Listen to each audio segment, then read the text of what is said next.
now to the Senate Homeland Security and Governmental Affairs Committee hearing on threats to the homeland. Among the witnesses today, FBI Director Christopher Wray. That begins now here on C-SPAN.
Good morning.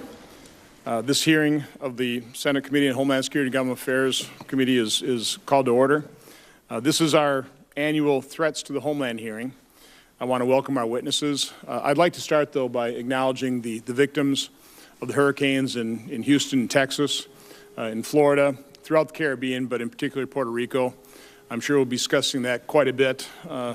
Maybe it wasn't contemplated when we first set up this and scheduled this hearing on the other enormous threats, but there's real threats to human life occurring now throughout our nation, and we'll certainly acknowledge that. All those individuals are in our thoughts and prayers. I'm sure everybody on this committee joins me in that. We are pleased to welcome the Acting Secretary of the Department of Homeland Security, Elaine, the Director of the Federal Bureau of Investigation, Christopher Wray, the Director of the National Counterterrorism Center, Nicholas Rasmussen. We want to thank all of you for your service. These are perilous times. The threats that face our homeland are growing. They're evolving. They're metastasizing. I do not envy any of you your task. These are serious responsibilities, and we're all grateful that you've stepped up to the plate, and we have quality individuals with real talent that are accepting that responsibility. The mission statement of this committee is pretty simple: to enhance the economic and national security of America and to promote the more efficient, effective, accountable government. Very similar, I'd imagine, to some of the mission statements of your own departments and agencies. I don't want to spend a whole lot of time because we've got a number of members here. But again, I just want to acknowledge, your service to this nation, the sacrifice you and your families are undertaking to serve this nation. And with that, I'll turn it over to Senator McCaskill. Thank you very much, Mr. Chairman. Directors Wray and Rasmussen, thank you for being here today. Secretary Duke, I welcome you to the committee for the first time as the department's acting secretary. I want to let you know that I appreciate the efforts that you and FEMA are making to assist the victims of hurricanes in Texas and Florida and Puerto Rico. I will have to say, though, we are very concerned about what we're seeing in Puerto Rico. I know there have been logistical challenges because of the devastation in Puerto Rico, but I'm looking forward to the briefing that we're going to receive today from FEMA about what is actually occurring on the ground. And those Americans are very deserving of whatever it takes for us to address the crisis, the humanitarian crisis that is impacting 3.5 American citizens in Puerto Rico as we speak today. The hearing today is about threats to the homeland. Heartbreakingly, just last month, we suffered a terrorist attack here at home. The violence perpetrated by white supremacists and neo-Nazis at the Charlottesville rally was tragic, vile, and evil. It stunned many of us who thought that chants of blood and soil belonged in a film footage from a Nuremberg rally, not a 21st century American college. The boldness and the outspokenness of something that is so evil, the proudly marching under a Nazi flag, is something that I think many of us didn't think we would see in this country, but now we have seen it. I direct your attention to a document that is on the easel I don't think many Americans understand the level of threat that we have in this country from white supremacists, anti-government, and other violent extremists. If you look at the comparison, and this data comes from the GAO, this isn't from a think tank, this isn't from anybody who has bias, this is from the government auditors, that we've had 62 incidents since 9/11 and 106 fatalities by the white supremacist, anti-government, and other violent extremists. Compare that to 23 acts of violence by Islamic violent extremists. The fatalities are almost equal. And so one of my goals of this hearing today is to get specific responses as to whether or not the level of investigation and response matches the level of threat as it relates to these two types of terrorists that want to do harm to American citizens. And I'm worried that we have, and this committee is a good example. We've had multiple hearings on the threat of ISIS as it relates to Homeland Security. We have had 0 hearings about the threat of domestic terrorists and the threat they pose in our country and our response to it. We also face the threats from foreign terrorist organizations like ISIS and those inspired by them. We only need to look overseas over the past 4 months to see what our allies have suffered. The suicide bomber in Manchester, England in June, the pedestrians on the London Bridge, and in August, a van in Barcelona, Spain. And just this month, a bucket bomb on a London subway. We know these organizations aren't just targeting Europe. We know that there are also, in addition to domestic terrorists, there are also foreign terrorists who want to kill Americans and who want to, importantly, radicalize Americans here at home to do so. That's why we depend on you, the men and women of the DHS, the FBI, and the NCTC. We rely on you to identify threats, prevent attacks, and keep America safe. That's why I'm so concerned about some of the budget choices made by this administration. For instance, mass transit locations and other soft targets where large groups of people gather has served as prime targets. In addition to aviation security, the TSA helps secure mass transit, passenger rail, freight rail, highways, buses, pipelines, and seaports. According to the TSA, more than 10 billion passenger trips are taken on mass transit systems each year. Yet the President's budget plans to cut critical TSA programs at a time that we cannot afford to let up when it comes to security measures. A large portion of this cut is taken from the Viper teams. The Viper teams deploy all across the country to provide critical assistance with securing airports, subways, and bus terminals. And by the way, they also deployed to Houston to assist with recovery. But the President's budget would cut them by $43 million, reducing Viper teams from 31 down to just 8 teams to cover the entire country. The President's budget would also slash other DHS programs that provide critical security to our transportation systems. In July, DHS announced 29 awards through the Complex Coordinated Terrorist Attack Grant Program, including one that would help prepare Kansas City plans and enhance communication systems, and another that would allow St. Louis to build an integrated response structure among first responders. This is the type of assistance we should be providing our cities in the face of threats like London, Barcelona, and Manchester. But the President's budget will eliminate all of these grant programs for next year.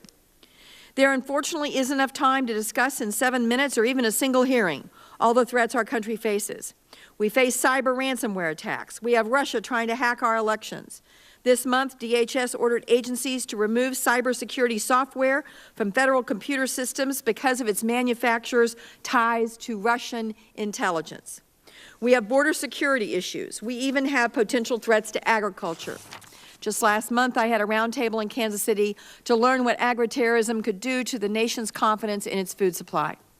So I'm glad you are all here today to talk about what the greatest threats are that America faces, what we are doing about them, and most importantly, what we can do to help you in your most important work. Thank you very much. Thanks, Senator McCaskill. I would ask consent that my written opening statement be entered in the record. It is a tradition of this committee to swear in witnesses, so if you all stand and raise your right hand. Do you swear the testimony you will give before this committee will be the truth, the whole truth, and nothing but the truth, so help you God? Please be seated. Our first witness is the Honorable Elaine Duke. Elaine Duke is the Acting Secretary of the Department of Homeland Security. She became the acting secretary on July 31st. She has served as deputy secretary since April. Her previous decades of federal service include 2 years as the department's undersecretary for management. Acting Secretary Duke. Good morning, Chairman Johnson, ranking members Pascal, and distinguished members of the committee. It's my honor to testify this morning on behalf of the men and women of DHS who shield our nation from threats of terror each and every single day. Last night, we learned of a CBP agent that was shot and is critically ill in Jacksonville, Florida, and each week I sign out condolences letters for law enforcement officers, and it's on behalf of them that I testify today and came back to service. In recent weeks, Hurricane Harvey, Irma, Jose, and Maria have placed a spotlight on natural disasters. With FEMA's leadership, our department and the whole federal government have come together to respond to these crises, and I am impressed with the professionalism I have witnessed. But the challenges in places like Puerto Rico are evidence that there's a long road ahead. To those that have been caught up into the disasters, let me say this. I promise to do everything in my power to bring relief, and we will stand with you side by side in the weeks, months, and years to come. But natural disasters are not the only threats we face as a nation. Right now, the terror threat to our country equals and in many ways exceeds that in the period around 9/11. We are seeing a surge in terrorist activity because the fundamentals of terrorism have changed. Our enemies are crowdsourcing their violence online, promoting a do-it-yourself approach that involves using any weapons their followers can get their hands on easily. The primary international terror threat facing our country is from global jihadist groups. However, the department is also focused on the threat of domestic terrorism. Ideologically motivated extremists here in the United States are a threat to our nation, our people, and our values. I condemn this hate and violence, and my department is focused on countering it. DHS will not stand on the sidelines as these threats spread, and we will not allow pervasive terrorism to become the new normal. We are tackling the dangers ahead in 2 ways. First, we are rethinking Homeland Security for a new age. There is no longer a home game and an away game. The line is blurred and the threats are connected across borders. That is why DHS is moving towards a more integrated approach, bringing together intelligence, operations, interagency engagement, and international action like never before. Second, we are raising the baseline of our security posture across the board. We are looking at everything from traveler screening to information sharing. Higher threat levels mean we need higher standards. For example, we are now requiring all foreign governments to share critical data with us on terrorists and criminals and to help us confidently identify their nationals. We must know who is coming into our country and make sure that they do not pose a threat. That is why I recommended and the President approved tough but tailored restrictions against countries who do not cooperate with us on immigration screening and vetting. This will protect America and hold foreign governments accountable. Similarly, we are elevating aviation security standards. Our ongoing global aviation security plan, which we began this summer, is making U.S.-bound flights more secure, and it is raising the baseline of aviation security worldwide. We are also making historic moves to keep dangerous individuals and goods from entering America illegally. That includes building a wall on the southwest border and cracking down on transnational criminal organizations that bring drugs, violence, and other threats across our borders. Within our borders, we are rededicating ourselves to terrorism prevention to keep extremists from radicalizing our people. As part of this effort, we are prioritizing education and community awareness. We are redoubling our efforts to stop terrorist recruitment, and we are emphasizing the importance of early warning to make sure communities report suspicious activity before it is too late. Americans are also alarmed by the spike in cyber attacks. Our adversaries continue to develop advanced capabilities online. They seek to undermine our critical infrastructure, target our livelihoods and our secrets, and threaten our democracy. On behalf of the entire department, I appreciate the critical role this committee plays in helping us execute our mission. I also respectfully ask the committee to focus on reauthorizing our department as quickly as possible. Thank you for letting me appear today, and I look forward to your questions. Thank you, Secretary Duke. Our next witness is Christopher Wray. Christopher Wray is the Director of the Federal Bureau of Investigations. On August 2nd, 2017, Mr. Wray was sworn in as the 8th FBI Director. He previously served as Assistant Attorney General at the Department of Justice in charge of the Criminal Division. Director Wray. Thank you, Chairman Johnson, Ranking Member Castle, and members of the committee for the opportunity to talk to you today about the threats here in the homeland and the tremendous work being done by the people at the FBI to confront those challenges. From my earlier years in law enforcement and national security, I already knew how outstanding the men and women of the Bureau are, but to see it, I must say, over the last few weeks from this position makes me feel even more honored, if that's possible, to be their director. They are mission-focused, they are passionate, they are determined to be the very best at protecting the American people and upholding the rule of law. Having been away from government for a number of years, some of the changes that I've now seen the first few weeks upon getting back have struck me in particular. The evolution of the threats, the expertise developed, and the capabilities that have been built. Changes in technology have dramatically transformed the nature of the threats we face and challenged our ability to confront those threats. In the terrorism arena, my prior experience was primarily with large, structured terrorist organizations like Al-Qaeda. And to be clear, we still very much confront threats from large, structured organizations like Al-Qaeda, planning large-scale, sophisticated attacks over long periods of time. But now, added to that list, we also face groups like ISIL, who use social media to recruit and spread their propaganda and to inspire people to take to the streets with crude but effective weapons like hatchets and car bombs. These are smaller in scale, but greater in volume, and these organizations often move from plotting to action in a very, very short period of time with very little planning and using low-tech and widely available attack methods. These terrorists' use of social media and encryption technology has made it harder to find the messages of hate and destruction they're spreading, and harder to pinpoint who these messages are gaining traction with here in the homeland.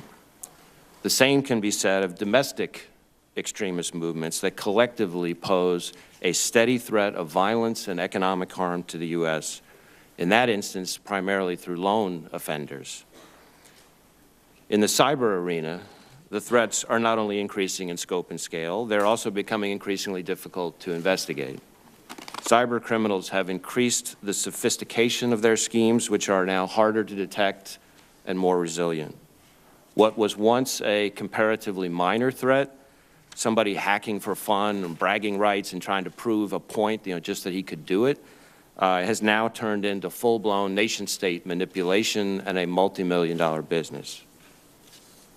And in the counterintelligence arena, foreign governments pose a rising threat to the U.S., and that threat also is more complex and more varied than it has been at any time in the FBI's history. Historically, as the committee may know, counterintelligence focused on protecting U.S. government secrets from foreign intelligence services.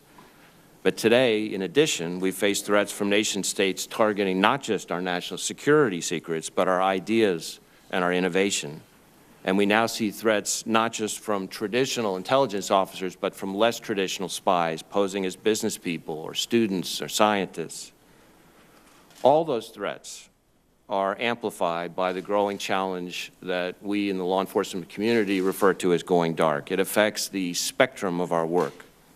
The exploitation of encrypted platforms presents serious challenges to law enforcement's ability to identify, investigate, and disrupt threats, whether it's, and I want to add to that, that obviously we all understand that whether it's instant messages, texts, old-fashioned letters, Citizens have the rights to communicate with each other without unauthorized government surveillance, and free flow of information is critical to democracy.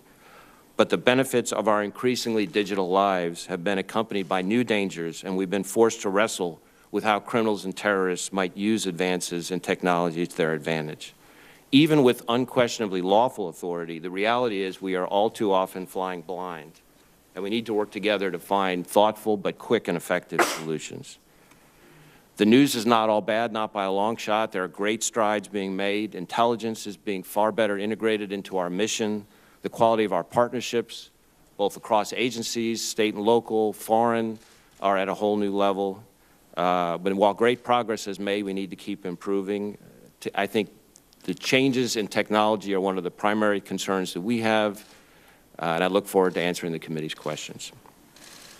Thank you, Director. Our final witness is Mr. Nicholas Rasmussen. Mr. Rasmussen is the Director of the National Counterterrorism Center. On December 18, 2014, Mr. Rasmussen was sworn as the 5th Director of the NCTC. He previously served as the NCTC's Deputy Director since June of 2012. Director Rasmussen. Good morning, Mr. Chairman, Ranking Member McCaskill, and members of the committee, and I'm pleased to be here with my colleagues and close partners. Secretary Duke and Director Wray. As we pass the 16-year mark since 9/11 earlier this month, the array of terrorist actors we are confronting around the globe is broader, wider, and deeper than it has been at any time since that day. And as we sit here today, the discipline of terrorism prevention, I would argue, is evolving and changing beneath our feet every day as well, and requires that we respond with extraordinary agility. I'll just briefly discuss 2 areas to complement what my colleagues have already said. First, I'll quickly share what we've seen by way of changes or shift in priority in the terrorism landscape since I was sitting before the committee a year ago. Second, I'll say just a few words about areas where we can do a better job tackling the threat of those who are mobilized to extremist violence here at home. So let's begin with what's changed or new since this time last year. We see those developments in 3 principal areas. The coalition's success in shrinking the territory that ISIS controls in Iraq and Syria as compared to a year ago, the significant uptick in attacks inspired by ISIS that we've seen against Western interests across the globe in the last year, as compared to the number of attacks directed by the ISIS group from its headquarters in Iraq and Syria. And finally, the third new threat development I would point to for this year is the resurgence of aviation threats, reaching a level of concern that we in the intelligence community have not faced since al-Qaeda in the Arabian Peninsula's printer package plot in 2010. So to start with ISIS losses on the battlefield. Since I spoke with this committee last year, ISIS has lost a number of senior leaders, been expelled from key cities in Iraq and Syria, and suffered other significant defeats in the heart of its so-called caliphate. As ISIS copes with this loss of territory, the group will look to preserve its capabilities by operating as a covert terrorist organization and insurgency. In some ways, ISIS is reverting to its roots, with tactics we saw in the period 2004 to 2008, when it operated as an insurgency called al-Qaeda in Iraq. However, these territorial losses have unfortunately not translated into a corresponding reduction in the group's ability to inspire attacks. While progress has been made in shrinking the size of the territory that ISIS controls, this has not diminished their ability to inspire attacks far beyond the conflict zone. Over the last year, those attacks have taken place in places like the United Kingdom, other countries in Europe. This highlights the diffuse nature of the global threat. And the number of arrests and disruptions we've seen around the globe, while that is testament to really effective and strong law enforcement and intelligence work, it also tells us that the ISIS ability to reach globally is still largely intact. This uptick in inspired attacks is in contrast to the pattern of Western attacks directed and enabled by the group's headquarters in Syria that we saw in 2015 and 2016. All of this underscores our belief that there is not, in fact, a direct link between ISIS's battlefield position in Iraq and Syria and the group's capacity to inspire external attacks. And it makes clear that battlefield losses alone are insufficient to mitigate the threat that we face from ISIS. Winning on the battlefield in places like Mosul and Raqqa is necessary, but insufficient step in the process of eliminating the ISIS threat to our interests. As a result, we need to be patient in terms of expecting return on the investment we are making with our campaign against ISIS. It's simply going to take longer than we would like to translate victory on the battlefield into genuine threat reduction. It's also worth me saying, as focused as we are on addressing ISIS, al-Qaeda has never stopped being a primary counterterrorism priority for the CT community here in the United States. The various al-Qaeda groups have also managed to sustain recruitment, maintain relationships, and derive sufficient resources to enable their operations. This is a strikingly resilient organization, and we're well aware of that. I'll touch quickly now on the third development that has stood out over the last year, the threat to civil aviation. As you are well aware, terrorists see attacking aviation as a way to garner global media attention and inflict serious economic harm. Aviation has taken center stage over the last year, as evidenced by the Australian authorities' disruption of a plot by terrorists to bring explosives aboard an aircraft. Both ISIS and al-Qaeda-aligned groups have demonstrated a continued capability to conduct aviation attacks. All of these attacks, both ones that succeeded and ones that failed, demonstrate several things. First, they show the persistent focus of terrorists on targets of Western aviation. Second, it shows that terrorists are aware of security procedures. They watch what we do and they try to learn from it. And third, it suggests that the bad guys have an ability to adapt their tactics in an attempt to defeat the airport security measures that we engage in. It's for these reasons that aviation-related threats have long been and will remain at or near the top of the list of things we worry about. Why don't I stop there, Mr. Chairman? I've got some words to say about terrorism prevention and our efforts to deal with homegrown extremism here in the United States, but I'd rather reserve that for questions. I'll stop there, Mr. Chairman. Okay, listen, thank you all for your testimony. I appreciate the attendance here by fellow members. It has been requested that we have 2 rounds, which I'm happy to accommodate, but we will limit questioning to 5 minutes. And I would ask the witnesses as well, there's a pretty tried and true technique of asking a question with 2 seconds remaining. Respond, but respond quickly. We need to keep this thing going to respect everybody's time. Oftentimes in these situations, I'll defer questioning, but in light of the events in Puerto Rico, I would like to just give Secretary Duke the opportunity to just kind of describe, first of all, the challenge, how FEMA department has risen to the challenge in Houston, Florida, and what we face in Puerto Rico. I mean, Puerto Rico has some unique challenges. The capacity of the Puerto Rican government is severely diminished, both because of Hurricane Irma, their prior existing financial situation, and the devastation wreaked by the direct hit of Maria. Maria was 1 mile shy of being a Category 5 hurricane, so the devastation is complete. So what we are doing is we are standing strong with the governor. We are attacking the areas of the diminished capacity. So there is food and water on the island. There is gasoline on the island. What we're focused on today, now that search and rescue is very much complete, is distribution chains. We have asked Defense Logistics Agency to augment the local National Guard and distribution channels so that we can get goods and gasoline out more quickly. That's what we're focused on today. The second thing we're focused on is communications. Right now, we're primarily dependent on satellite phones, which isn't effective, but it helps with emergencies, but it's not helping people find their loved ones. So we're increasing the number of satellite phones, and we have AT&T on the island now. We're supporting them with getting their people and equipment there. They have agreed that they will restore any tower, even if it's not their cell phone tower, and they're providing services to any person of Puerto Rico, regardless of their carrier. So we're working on that cell phone coverage. The electrical grid is more of a challenge. We're doing the assessment. It is completely devastated in terms of point of delivery, and the distribution system and the whole power system from start to finish is virtually gone. So that is going to be a long-term recovery. We're working with Department of Energy, the private industry, and working on that. So that's where we are there. The governor is still standing strong. We have DOD troops supporting the National Guard providing security, and we are in a full court press. Additionally, we have Texas and Florida that were predominantly hit by the first 2 hurricanes.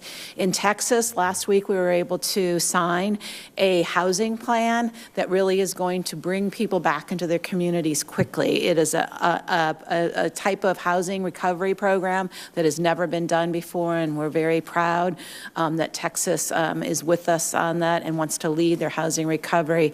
In Florida, electrical grid is restored predominantly. Key West still has challenges. The predominance of people on Key West had mobile homes destroyed, and that's going to be a challenge of how we recover that housing situation. Do we just restore with new mobile homes, or do we try to provide something more resilient for those Floridians as they recover. So that's a summary. I'm happy to answer your questions as we go forward. I just have two other questions to kind of clarify. I mean, first of all, in my memory, I can't remember 3 major disasters like this just back to back. You know, Houston, Florida, and now Puerto Rico. Can you give us some sense of the number of federal employees, including FEMA, that are kind of on station at these 3 zones? And then also just talk about the significance of what President Trump has done in terms of 100% funding in Puerto Rico and why that was necessary. Right. We have over 10,000 federal employees on site right now. One of the things that President Trump has done for both Irma and Maria is, and Harvey, is declare declarations early. That has allowed our response to get ahead of the disaster. That has been hugely helpful. Additionally, in Puerto Rico, he yesterday gave 100% cost share, which means the Commonwealth of Puerto Rico does not have to contribute it in the first 180 days. That's been hugely important in us getting industry there. The electrical industry and others didn't want to go there unless they knew they were going to get paid. And this has allowed us to mobilize industry to move forward, and that's been helpful. Additionally, I can't stop answering that question without thanking the other cabinet members. The cabinet has really come together. We have Small Business Administration, HHS, Department of Energy, VA, Labor. Everybody has come together with their assets in support of DHS and FEMA and the governors in the response. Thanks, Secretary. Senator McCaskill. Well, it's good to hear that brief. I'll look forward to the detailed brief, and I know some of my colleagues are also very interested in the specifics on the ground in Puerto Rico. Seems to me we should have known 100% match before the hurricane even hit. I mean, clearly from the financial status of the island, they were going to be in no position to make the match. So it's unfortunate that we had to wait this long to make that identification of the 100% match. I want to talk about what I mentioned in my opening statement. I don't think most Americans realize that the number of incidents by white supremacist, militant, anti-government organizations are almost triple the number of attacks of those who identify with a jihadist movement internationally in this country. Can you, Director Wray, talk about how many do you have dedicated agents full-time to investigating international terrorism versus the type of terrorism that has been responsible for almost as many deaths as the international terrorism? That is the white supremacist, anti-government, militant right in this country. Senator, first let me say I agree with you that... Could you turn the microphone on? Oh, sorry. Thank you very much. Let me say first I agree with you that the domestic terrorism threat is a very, very serious one indeed, and something that we spend a lot of our time focused on. I don't have sitting here right now the allocation of agents, not that number. What I can tell you on this particular subject is that we have about 1,000 open domestic terrorism investigations as we speak. And that over the past 11 to 12 months, I think we've had 176 arrests of domestic terrorism subjects during that period of time. And I've now been starting just in my first few weeks in the job, getting out to some of the field offices, and there are, significant numbers of agents who are working very, very hard on that subject. So I can assure you that it's a top priority for us.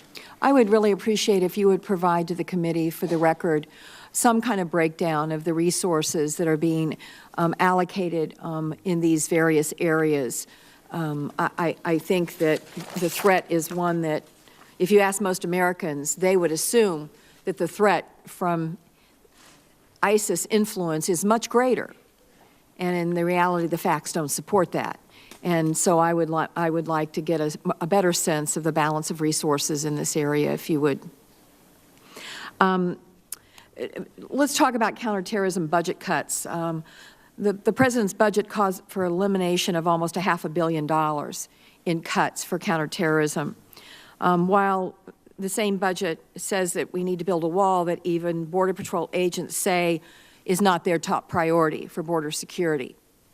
Can you talk about the substantial cuts and how that would impact the current counterterrorism efforts and security in a way that is possible for you to talk about, either Director Rasmussen or any of the three of you? It's kind of difficult for me to comment because the intelligence portion of the budget is I don't think exactly what you've got your fingers on with the question you're asking. And in terms of the resources I have available to me at the National Counterterrorism Center, I'm comfortable that we have the resources necessary to carry out the various missions we have, particularly some of the additional work we are doing in the areas of screening and vetting to support Secretary Duke and her team at DHS. We are a very tiny slice, and so I don't want to, I'm not in any way evading your question. I'm just saying that the resources I have available have not been significantly reduced, and I'm in a position to carry out my missions Secretary effectively. Duke, what about I think everybody would agree the Viper teams have been very effective as they've worked around the country, reducing the Viper teams down to 8. Are you going to try to advocate to reverse that as we move forward? I'm hoping the appropriators will.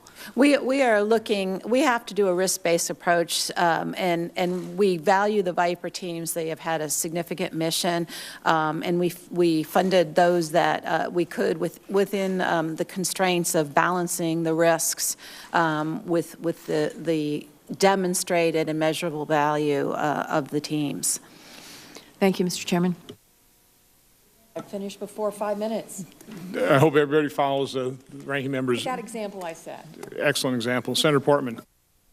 Thank you, Mr. Chairman. Welcome to all three witnesses. Ms. Duke, you're here for the first time as acting secretary, and Director Wray, you're here for the first time before the committee.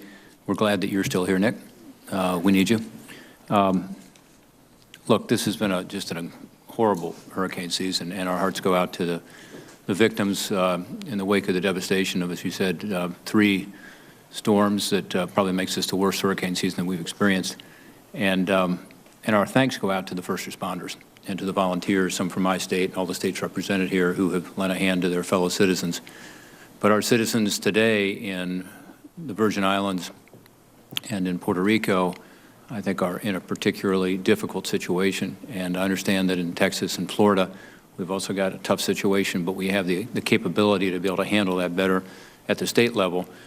You talked a little about what you're starting to do, Secretary Duke, and I guess my question really is about what more can be done, one, by DOD, because as I understand it, and you mentioned distribution, yes, there is gas on the island, yes, there is food and water, but it's not getting out to the locations that need it, or to many of the locations that need it. And it seems to me that infrastructure is going to have to be provided by the federal government. So what can you tell us about DOD cooperation in that? Because it seems like you're not going to just need FEMA folks, you're going to actually need bodies and vehicles and other infrastructure, communications infrastructure. What is DOD doing? What could they do more of? And then finally, what more can we do? I know you're going to come to us for additional appropriations later this fall, but what could this Congress be doing right now? So DOD is providing tremendous support. We have about 16 ships in the area between DOD and Coast Guard, with additional on the way, including Mercy Ship, a hospital ship. One of the things DOD is doing that's critically important is assessing the ports and the airports. If we can get the ports and the airports to full operations, that's going to be huge.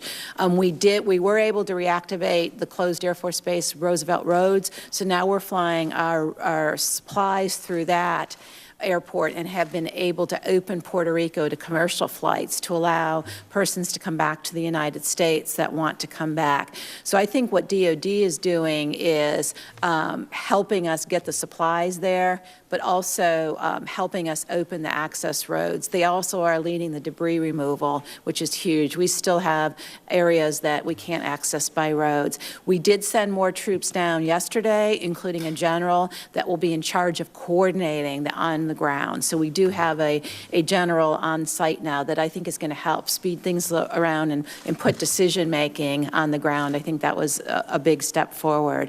In terms of Congress, there is funding. We did ask yesterday in a congressional call to hold off congressional visits because of the limited airspace, space in between flights, and we thank you all for doing that. I know many of you want to get there and see it, and we thank you for postponing until at least next week on congressional visits so that we can use every minute of airspace and time for those that have survived this terrible event. Well, thank you. It's an urgent situation. I think it is a different response is needed, and I'm glad to hear that our military resources are being used because I think it's required. Ask you to change subject for a second. I'm going to talk about fentanyl, carfentanil, and really biochem issues. As you know, we have an opioid crisis in this country, and in fact, more people are dying every day in my state of Ohio, your home state, and in all of our states than last year. It's not getting better, it's getting worse. More deaths from overdoses from heroin, synthetic heroines like fentanyl and carfentanil than car accidents. It's the #1 cause of death now in my state and in our country. By the way, 58% of the deaths in Ohio over the last year came from fentanyl, not from heroin. And this fentanyl is coming into our country by the U.S. mail system, primarily from China. So this is a threat, it's an external threat coming in, and I'm frustrated because we can't get our Postal Service to provide law enforcement, including your people at Customs and Border Protection, the information they need to be able to identify these packages and stop this poison from coming into our communities. I know you're aware of the issue. Can you tell us what progress you're making to be able to stop this, and do you support our legislation to stop back? There are a number of members of this committee who are co-sponsors of that legislation. It's very simple. It just says that the post office has to provide advanced information to law enforcement to be able to identify these packages and stop this threat. Absolutely, and I think that that the work of this committee has helped. I am meeting with the Postmaster General next week. We have gotten visibility into a certain percentage of packages, but it absolutely has to increase. Additionally, we're seeing the routing change. So as we address China, the routing is changing to some stops. So we're definitely focused on that, and I feel confident the the Postmaster General is at the table now. Well, we'd like your support on this legislation, and because it needs a change in law to require the post office to do what all the other private carriers have to do. And the traffickers know, as was said by Mr. Rasmussen earlier, they know how to take advantage of our weaknesses, and this is a weakness right now in our current system. And by the way, this product is also being weaponized. So carfentanil in particular, Director Wray, I hope you all will focus on that as well. And I have a concern about terrorist groups and state actors using this as a biological weapon, chemical weapon as well. Thank you, Mr. Chairman. Senator Langford. Thank you, Mr. Chairman. Thank all of you for being here and testimony that you're bringing. For Mr. Duke, thank you for stepping up. You came to be able to serve with General Kelly, and then he ran off to a different job. And so you had to step up to be able to take this. Thank you for stepping up and be able to take that. I know we have a visit scheduled in my office, I believe, to be able to go through several of the details. I'll skip through some of those to we can get to it. Let me ask you some specific questions first about Puerto Rico. There was a waiver was requested for the Jones Act waiver for Puerto Rico. That was denied. That waiver was given to Houston, was given to Florida. Obviously, the Virgin Islands, they're waived from the Jones Act entirely all the time, so they constantly have ships coming back and forth. Puerto Rico, in good times, thinks that the Jones Act costs them about $1.5 billion in economic activity a year, but they especially need it now in just getting vessels in. Can you help me understand why and where the conversation is on Jones Act for Puerto Rico? First of all, we don't know of fuel shortages on the island of Puerto Rico. The challenge for us today is getting it distributed. In terms of the Jones Act waiver, we have researched this. I read it in the news clips this morning. We have no known Jones Act waiver requests. We did receive a congressional letter today. We are double checking to make sure that isn't true. If there are fuel shortages, we are looking at Jones Act. Like you said, we will use it appropriately. There's two issues with Puerto Rico. One is the potential shortage of carriers that with the non-U.S. flag carriers. The second is tariffs and other things that make the fuel cost high in Puerto Rico, and that's what we're hearing too, is that people are suffering from the tariffs. But I would say if we could proactively engage in that, would help them. Obviously, it's a week to be able to get even a vessel to them. So the longer it takes to be able to get that waiver done, then vessels can't even start getting there that are non-U.S. flag vessels to be able to get to it. So that would be very helpful. Another interesting point that we can talk about later on is dealing with FEMA and the decision about nonprofits. Congress years ago said that nonprofits were included in disaster relief aid. Previous administrations have defined nonprofits as excluding churches. I'm still trying to get a definition for that, because often the churches are the ones that are the community location where food and everything is distributed from there, but then they can't also get disaster relief, but the museum or the library or whatever else around them can. And so that's one I think the administration already has the authority to make the decision. Congress has already spoken into that. Just previous administrations have defined nonprofits as everything but a church is also a nonprofit. So whether you're a synagogue, a mosque, or a church, I think it shouldn't apply on that. Again, we can talk about that later on some other things. I do want to talk to you a little bit about election security as well, and some of the things that are going on as we deal with countering violent extremism and what's happening and destabilizing us. We watched even this weekend the Russians and their troll farms and their internet folks start hashtagging out take a knee and also hashtagging out boycott NFL. They were taking both sides of the argument this past weekend and pushing them out from their troll farms as much as they could to try to just raise the noise level in America and to make a big issue seem like an even bigger issue as they're trying to push divisiveness in the country. We've continued to be able to see that. We will see that again in our election time. My question for you is, does DHS, you have the responsibility to oversee elections nationwide and to be able to work with our states that organize all their elections within the state. Does DHS have the resources it needs to do on-site assessments for all the states that request it between now and the 2018 elections? We do have the resources to do it. Not all states have requested it, and I think there's still an issue with some states on whether they want that federal involvement, but we do have the resources. Okay. We'll follow up on that in greater detail in another conversation.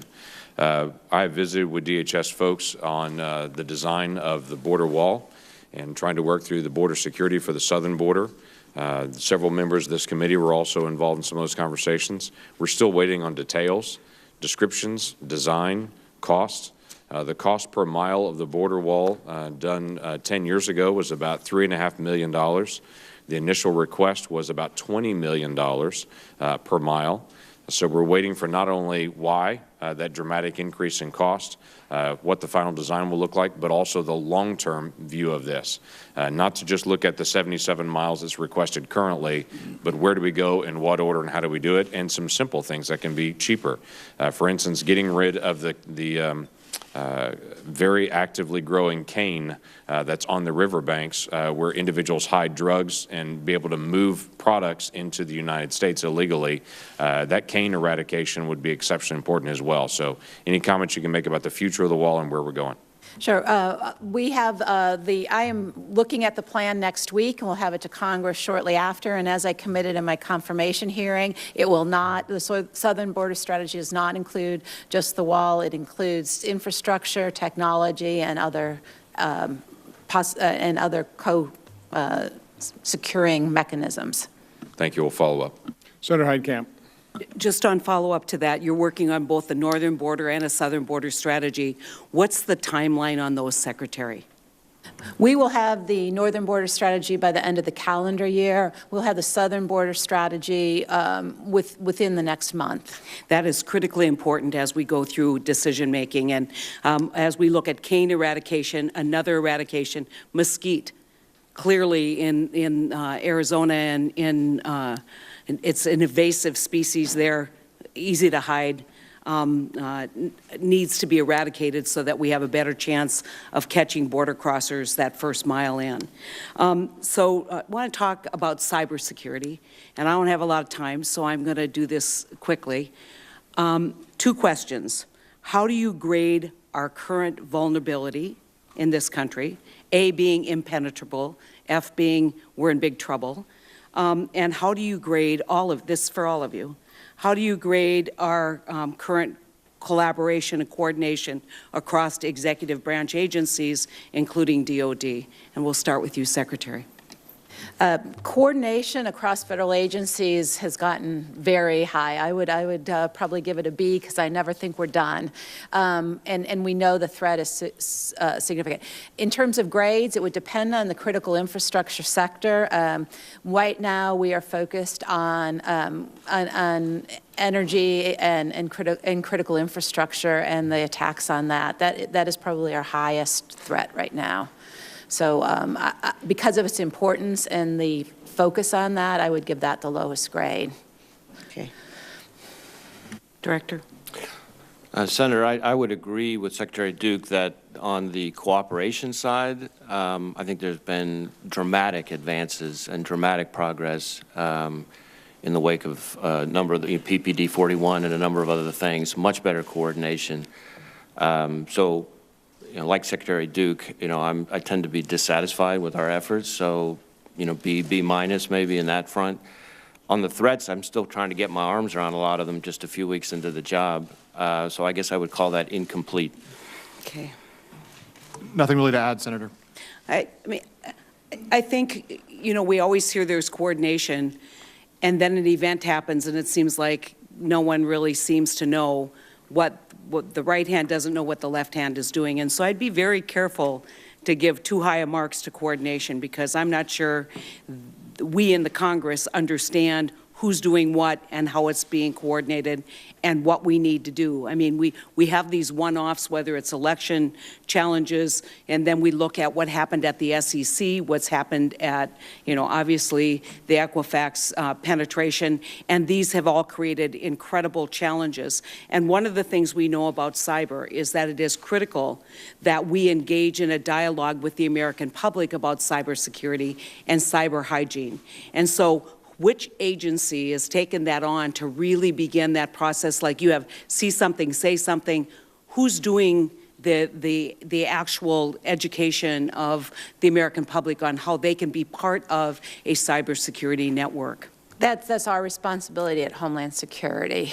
We have started it. We're working on trying to resensitize Americans to that need. There is much more to do. I think we're woefully short. I think, you know, you ask anyone and who has been that person who has been, you know, trying to train their kids on how they can protect themselves. It is incredibly vulnerable because it's as strong as the weakest link. And so I'm deeply concerned that we don't really have a handle on what we're doing in cybersecurity, and that at the end of the day, we'll spend all of our time and our resources looking at all these other threats and completely miss one of the most serious threats that could be pursuing this country. Director Wray,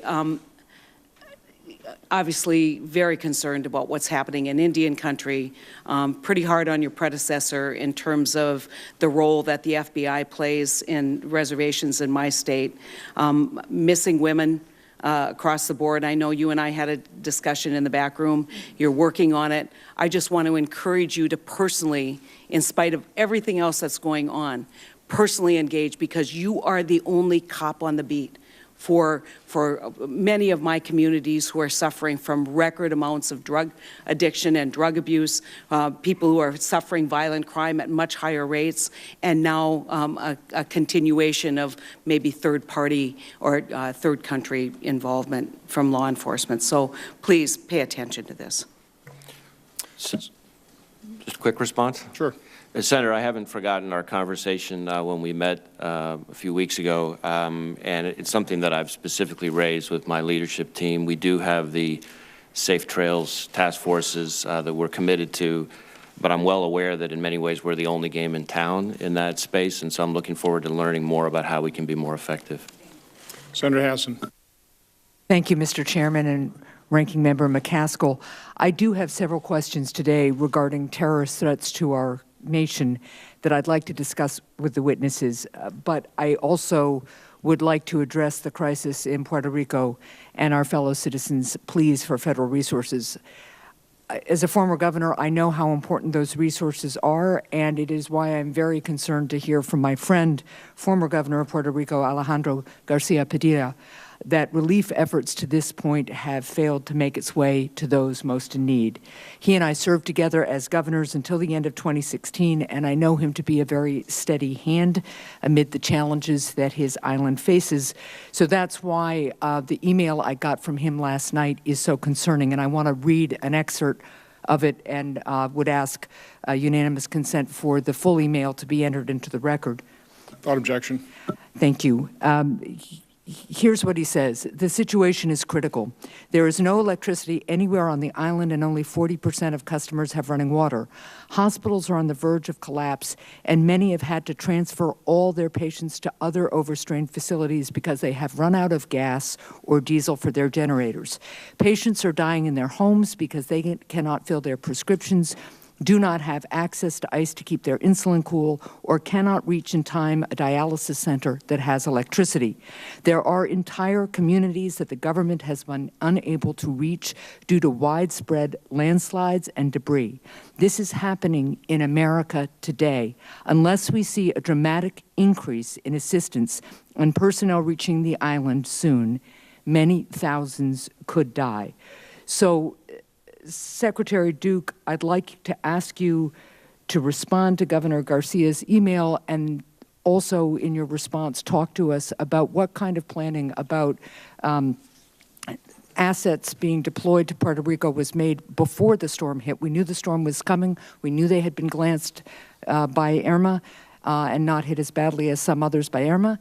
But here we are with a really dire situation, and my friend, the former governor, says, we need the Army and the National Guard deployed throughout the island now, today. This cannot wait another day. Despite federal agencies coordinating in San Juan, there is very limited presence of military personnel assisting people in the streets and throughout our communities.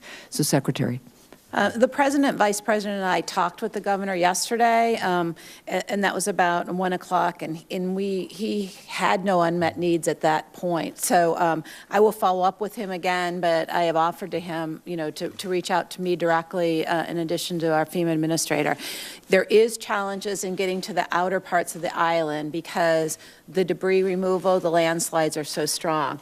What we have done that's significant in addressing those specific concerns are we're using the DOD to now help with distribution. That generally is something that the Commonwealth would do itself. We have heard stories of shortages. We have also heard stories of extortion. And so to avoid that and make sure that the critical resources get to where they need to, we are using DOD for that as of yesterday afternoon.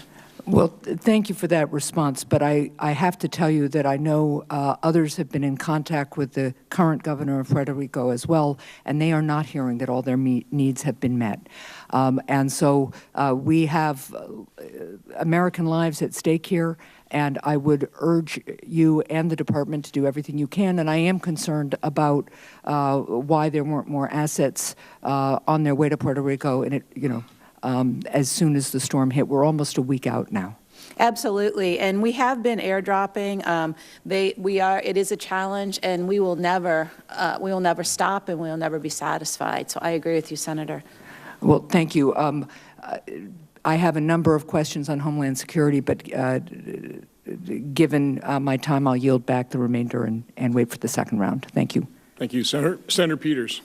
Thank you, Mr. Chairman, and thank you to our witnesses for being here today. I think that some actions by the administration, such as the travel ban, as well as some very divisive rhetoric that we've heard coming out of the administration, has consequences, and sometimes very significant consequences. Beginning at the end of last year, we have seen a spike in anti-Muslim incidents in my home state in Michigan. We've seen a rash of bomb threats against Jewish community centers in Michigan as well as across the country.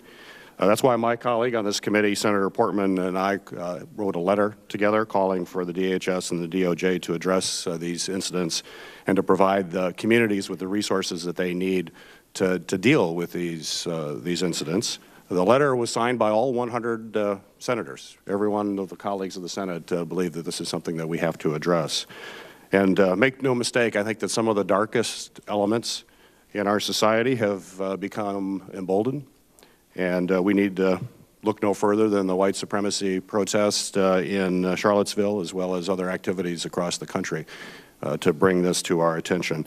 So I want to follow up on a question by Ranking Member McCaskill to Mr. Wray. I know the question was how many agents do we have related to domestic terrorism versus international terrorism, but maybe I'll ask a broader question. What are the resources? What are your budgets? I'll start with you, Secretary Duke. What is the budget in your department for domestic terrorism versus international terrorism?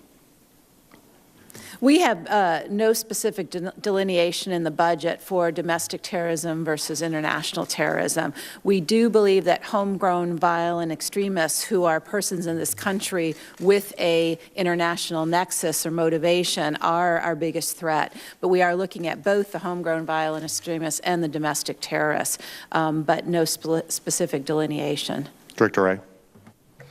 Senator, my answer is similar. We don't have in our budget allocations between specific types of terrorism. We do have allocations of agents and other resources to counterterrorism, and we tend to move agents and other analysts sort of seamlessly between squads depending on the particular time period, the particular field office, depending on the threat assessment in that community. And in your response to Senator McCaskill's question, you can provide that information to us so we can get a sense of how those allocations are occurring? Let me see what information we can provide to be helpful, yes. I'd appreciate it. Mr. Rasmussen. I have no responsibility for domestic terrorism. The legislation that created NCTC specifically made clear that we were not to engage in tracking or analyzing threats related to domestic terrorism. All right, thank you. It's also my understanding that unlike international terrorism, we currently do not have any domestic terrorism legislation or a statute. Do you think this legislation may be something we should consider? Director Wray. Senator, I'm aware of ongoing discussions about the possibility of a domestic terrorism statute. As you correctly note, there is not a domestic terrorism crime as such. We in the FBI refer to domestic terrorism as a category, but it's really more of a way in which we allocate, which agents, which squad's going to work on it. I will say that in the domestic terrorism context, just like the international terrorism context, we take very much the approach that we're going to use all the tools at our disposal. So a lot of the domestic terrorism cases that we bring, we're able to charge under gun charges, explosive charges, all manner of other crimes. We also work a lot with state and local law enforcement who can sometimes bring very straightforward, easy to make cases, homicide cases, things like that. So we have a lot of tools. We can always use more tools, and it's something that I'm looking forward to learning more about. Secretary Duke. Yes, I mean, we take both seriously, and oftentimes when we encounter an act of violence, we don't know if it's internationally motivated or domestically motivated. So we take every threat and every act of terrorism, every act of violence with a motivation very seriously. They have a commonality in hate. It's just where their motivation comes from, an external international terrorist organization or internally. But it is, as was correctly said, the occurrences are stronger. We are trying to do it both from a law enforcement through the FBI, but also through education program to try to help communities be able to respond to it and be able to counter it. Thank you. You ready? Senator Carper.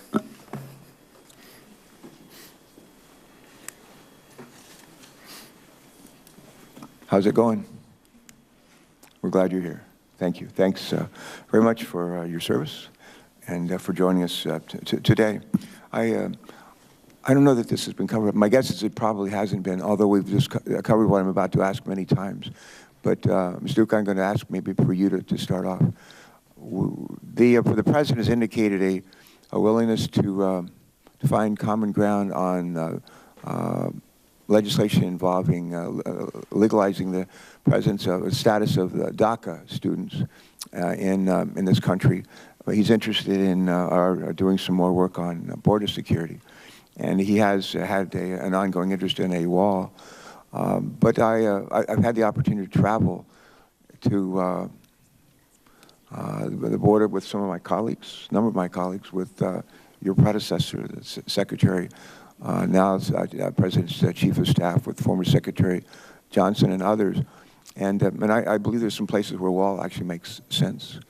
But if you think about all the distance between the Pacific Ocean and the Gulf of Mexico, it doesn't make sense in a whole lot of places, and I think you know that. There are places where fences make a lot of sense. There are places where roads make a lot of sense, roads, especially along walls or fences. There are places where boats make sense.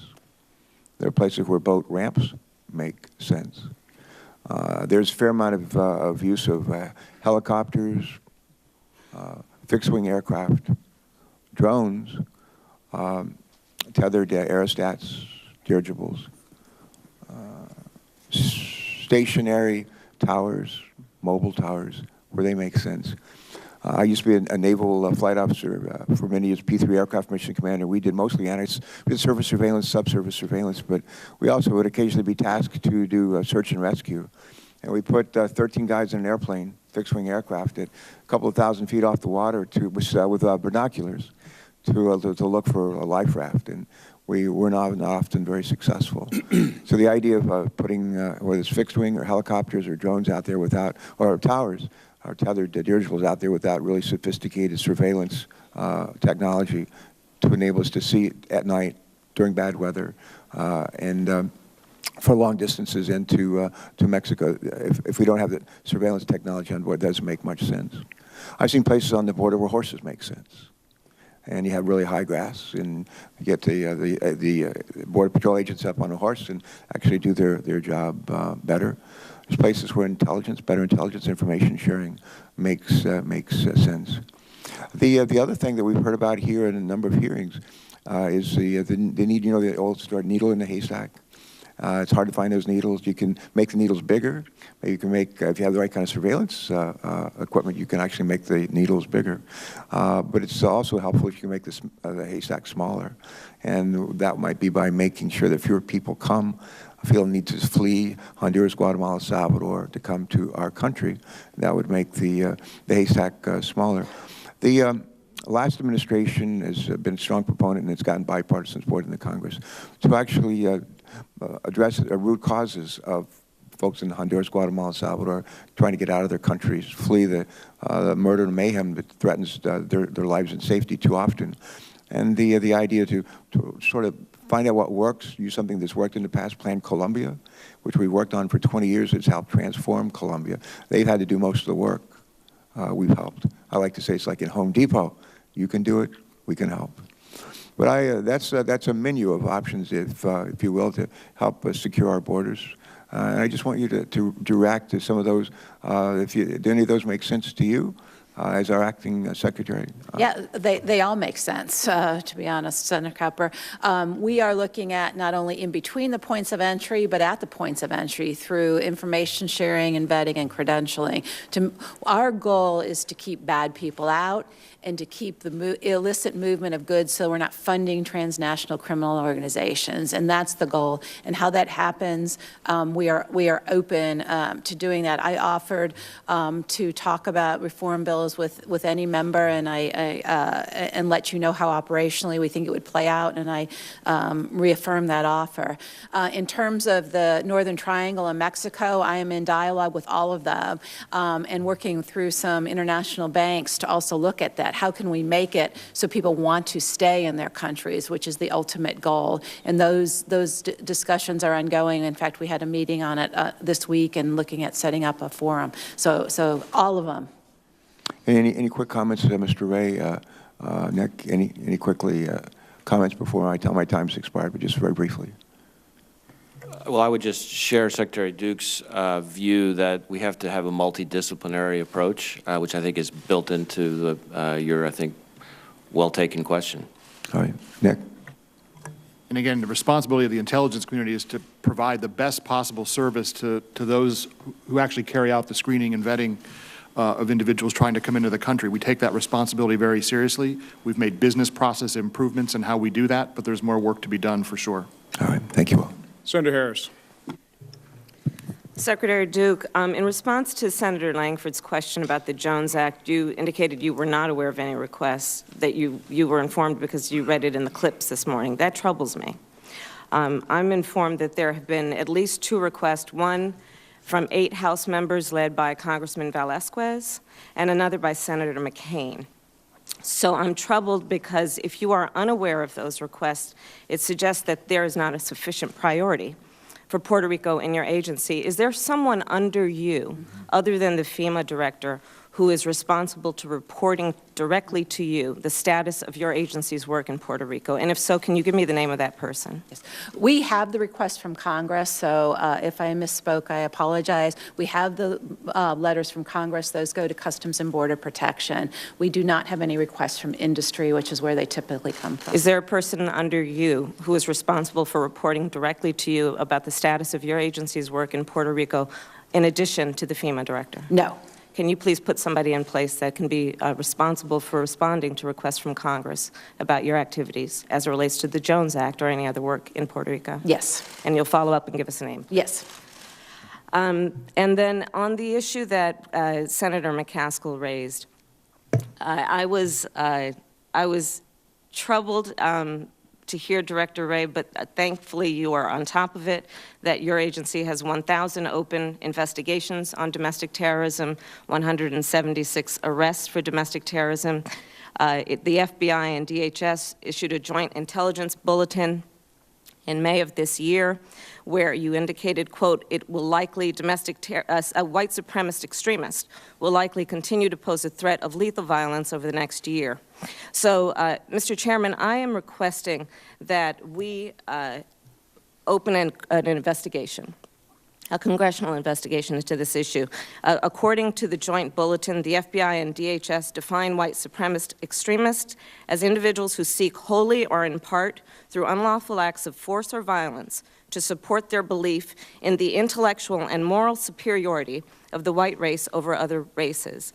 I believe that this committee has done a great job in conducting congressional investigations when we have found that there are Americans who are at risk of harm and violence. And so on this matter, I would ask that we do a similar investigation. Request noted. Thank you. On the issue of DACA, Secretary Duke, on September 5th, you issued a memo rescinding the original June 15th, 2012 memo, which established DACA. And in making the decision to rescind the DACA, you indicated that recipients will have some period of time in order to apply.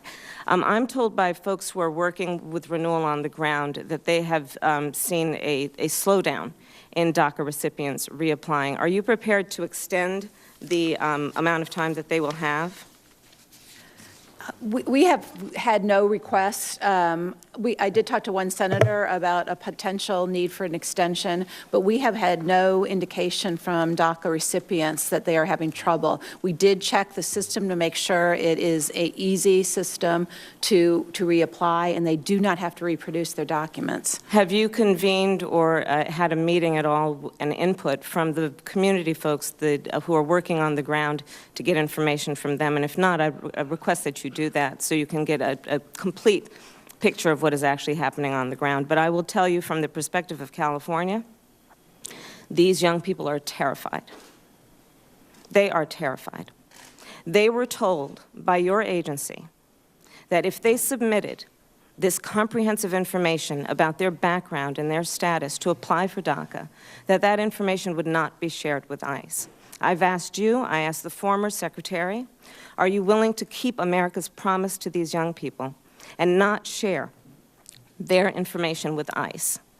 Can you answer that question finally? It has not been answered the many times I've asked. I think I can't unequivocally promise that, no, but I do know So we will not keep our promise to these children and these young people. I'm not familiar with the promise that was made to these children, but I do know that having them on 2-year non-renewable, suspensions is not the right answer, and I look forward to working with the Congress and coming up with a better solution. Okay, and I'll submit for the record, and I will give you a copy of the document where the United States government told these young people when they applied for DACA status that we would not share their information with ICE. And you've not seen this document? No, I have not. Okay, I will give a copy to you. I have it here, and I will give you a copy. I think I presented it to you, and certainly you're the person that you succeeded before. Okay, and I will get you an answer. And I'd like that answer before the end of the week, please. And you also indicated when you last testified before us that in terms of the 7 new enforcement priorities, that they were in descending level of priority. Following your testimony before this committee, the former secretary said that there was no priority in terms of that list. So which is the policy of your agency, and how have you instructed the people on the ground about what are the enforcement priorities of your agency? Those are enforcement priorities. However, an ICE agent is not restricted from apprehending anyone who is in violation of law. There are 7 enforcement priorities. Have you instructed the agents on the ground about which are the highest enforcement priorities versus the lowest, given that with all agencies, and certainly yours, you have limited resources? Yes. Can you give that information to me, please? Yes. Now? Oh, now? We have the DHS policy, and then we have the ICE policy. And they all say that these are the priorities for enforcement. If there's any targeted enforcement, they're against the priorities. However, if an ICE agent encounters someone that isn't a priority but is still an illegal immigrant, then they would be apprehended also using the discretion of the ICE agent. Mr. Chairman, I see my time is up. I'll resume this with the second round. Thank you. Thank you. And just real quick, following up on your request in terms of investigation on white supremacists and domestic terrorists, I met with Director Wray prior to this meeting, or prior to this hearing, and just confirm this. You said you had about 1,000 active investigations on basically white supremacists, domestic terrorists, about 1,000 ISIS-related. Just kind of confirm that was accurate. But also, do you take the threat of white supremacist terrorists or violent extremists any less seriously than you do those perpetrated potentially by ISIS? No, we do not. We take both of them very, very seriously. Our focus is on violence and threats of violence against the people of this country, and that's our concern. It's not ideology or anything else. It's the danger and the violence and the threats towards the people in this country. On the number, the other part of your question, it is also true that we have about 1,000 open ISIS-related investigations at this time as well, so we're very busy. And except for the difference in the nexus to foreign fighters and the international connection there, is there any difference in your investigation techniques, your prosecution techniques, what you charge white supremacists, violent extremists with ISIS-related violent extremists? Is there any difference in that approach? I would say in most ways they're similar. Probably the biggest difference is the one that Senator Peters elicited, which is that there's not a domestic terrorism offense as such, like there is a material support to foreign terrorism provision. And then, of course, there are certain tools, investigative tools like FISA, that's only available for foreign offenses. Okay. Thank you. Senator Hoeven. Thank you, Mr. Chairman. I'd like to thank all the witnesses for being here today and start with Secretary Duke. Secretary Duke, in your testimony, you notified, you noted that DHS lacks authority to counter threats from unmanned aerial systems. In my state, we're very involved with UAS, also with Customs and Border Protection using UAS on the border. We have one of the 6 test sites there for development of unmanned aircraft. So talk to me about, can you describe in some greater detail the domestic threat of unmanned aircraft and what authorities you don't have, what authorities you should have, and what we can do? We are seeing an increased use of drones, we don't, they could be for surveillance, they could be for bringing illicit materials, or they could be for acting violence.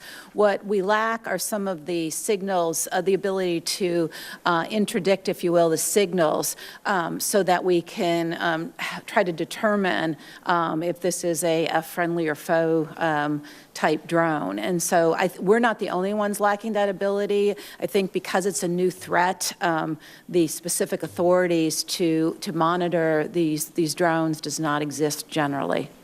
Would it be possible for you to get me something that would give me some, I guess, direction in terms of what would be helpful to you to understand how you could better try to monitor those drones, again, with reasonable protections for civil liberties and those kind of things, but maybe some information that you could provide us in terms of determining how we could craft authorities that might be helpful in that regard. And are you talking primarily on the border, or are you talking other locations as well? It could be other locations as well, but they would be primarily in the border. For us, other agencies have different types of problems, but we'd be looking primarily from the border states.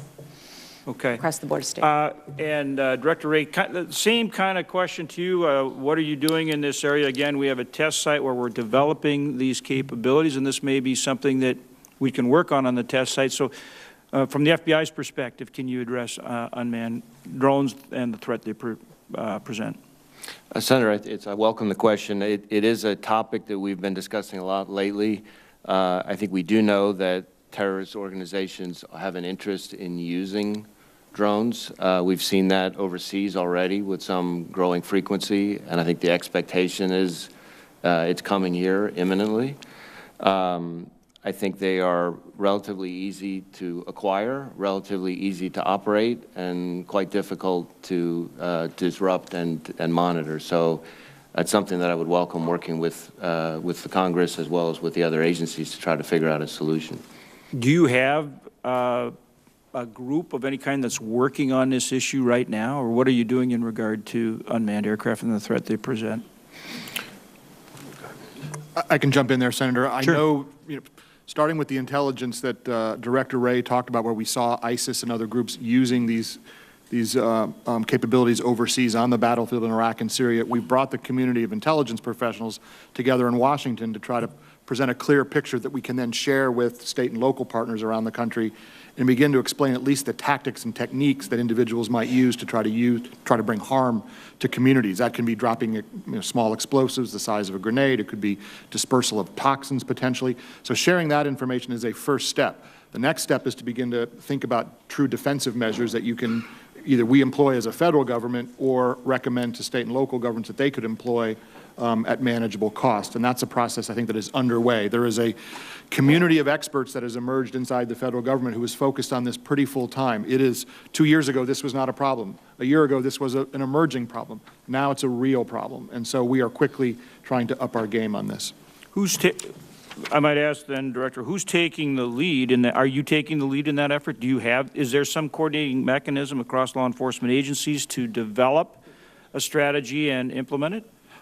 I don't know yet that we've designated a single agency lead. We're trying to simply right now catalog who all has capability to bring to bear against the problem, because it won't just be the law enforcement community. It will, of course, be the broader community involved with aviation that will have equities here as well. So what I'm talking about is trying to do a better job of convening everybody in the federal government who has a stake in this and a capability to bring to bear. That work is underway. Are you doing that? I am participating in that. I am not leading the effort. I'm trying to understand who would be the lead. And I'll get you an answer on that, because I don't know who is the true belly button on this. Yeah, and I'm just trying to find out who you all think would be a good lead person for us to interface with to try to do this in the best way. So it's just getting your recommendation, not trying to trip you up or indicate you haven't done something. It's trying to find out what you all think would be the best place to get a lead to work on it. Well, I'll certainly come back with a more thoughtful answer on where the best place to plug in with a lead is. Thank you. Any other thoughts? I was just going to say that we've started talking about this with the National and Homeland Security Council. This is an interagency process, and I think that would be the best process to come up with a federal position. Well, and then we'll follow up with both of you, as well as Director Wray, and just try to find a good lead and make sure we're helping in the effort. Thank you. Senator Tester. Thank you, Mr. Chairman. I want to thank the members of the panel for being here. I apologize. We've got committee on committee and committee today. Guys, I appreciate your service, but I'm not going to ask any questions. They're all going to go to Ms. Duke. Don't hold that against me. Elaine, during the omnibus, 2017 omnibus, we put language in that to require a report to be sent back to Congress by August 4th, talking about the most effective solutions for the southern border. We have yet to receive that.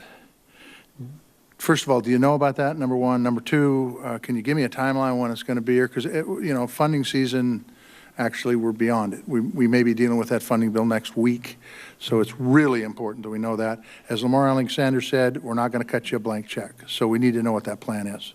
I do know about it. I am supposed to receive it next week, and earlier I said within the next month. If you have any specific needs as you deal with the funding bill, then we can work with you on that. I'm glad you brought that up. I mean, it's supposed to be a comprehensive report. That means that you're going to look for the most cost-effective ways to make that southern border secure.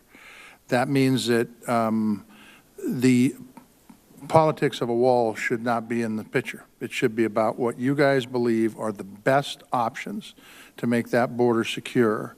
And we shouldn't be backing into anything. We should be looking forward and giving us ideas on what you want and what the potential cost is. And so that's what I need, and not on 80 miles of the border, but on the border.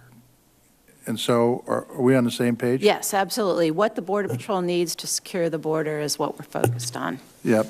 Well, I think it's just really critically important. I don't think there's anybody in Congress that doesn't want secure borders. But at the last proposal that came in on an informal meeting, it was $24 million a mile for a wall, and I am one that I don't think the wall is the most effective way. We've got technology out there. It doesn't have stranded costs of land on the other side of a potential wall. And by the way, you can tweak technology to make it work more and more effective. So I just hope we get a good comprehensive look on what's needed. You guys are the pros. You guys are the folks that are on the ground. We need an unbiased political opinion on what's best for this country, because it's a lot of dough. So thank you for that. Earlier this year, the President's budget sought to eliminate TSA law enforcement in our airports, over 300 nationwide. I do not understand what went into that thought process, and I'm certainly not blaming you because it was drafted long before you were in this position. But airports large and small would have fewer people on the ground, and it would burden airports at the local with an unfunded mandate, which, by the way, I do not believe they have the resources to be able to fund. We've seen plenty of tragedies that have emanated from airports around the world and in this country. What's your position on this? Do you believe, I mean, I hope you know what answer I want, but I want to know what's in your head. Do you believe that funding TSA in our airports is a critical component, and what's been your conversation with the folks, and I know you're acting, but above you, on this issue? DHS's position is that we try to look at what expenditure of funds brings the most value to aviation security.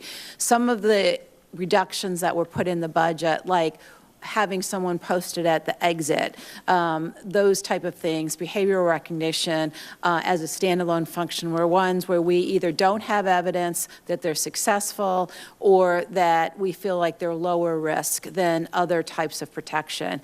We believe in TSA we have to be more efficient. We're looking at technologies to do that, so it's not just human intensive, but it is an ongoing process, and we got to continue to refine it. I appreciate that. I will just tell you that the reimbursement program is really critical. And by the way, I can't thank you enough to look at where you get the most bang for the buck. But security costs money. I think you would agree on that. Yes. We just got to figure out how to do it better. And I just think that this could be the epitome of shooting oneself in the foot. Thank you all very, very much. Thank you for your service. Thank you. Christopher, next time around, we'll do some good stuff. Same thing with you, Mr. Rasmussen. So thank you all very much. Senator Daines. Thank you, Chairman Johnson. Director Wray, cyberterrorism is an emerging threat that has become all too real in Montana. In fact, just 2 weeks ago, the Columbia Falls School District received cyber threats promising harm and demanding ransom.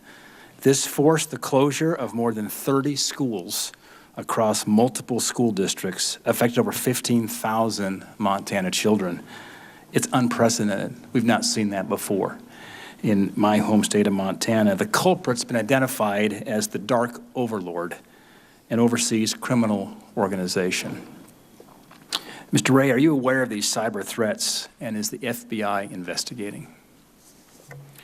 Yes, Senator, we are actively involved in the matter that you're referring to in Montana.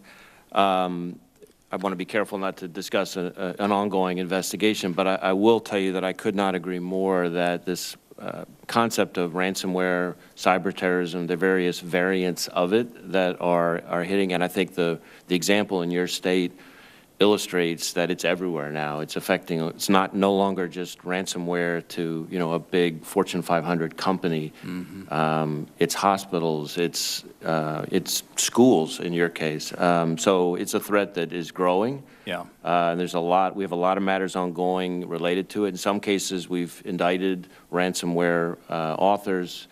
In other cases, we've what's called sinkhold them, which is redirect them essentially into the hands of law enforcement.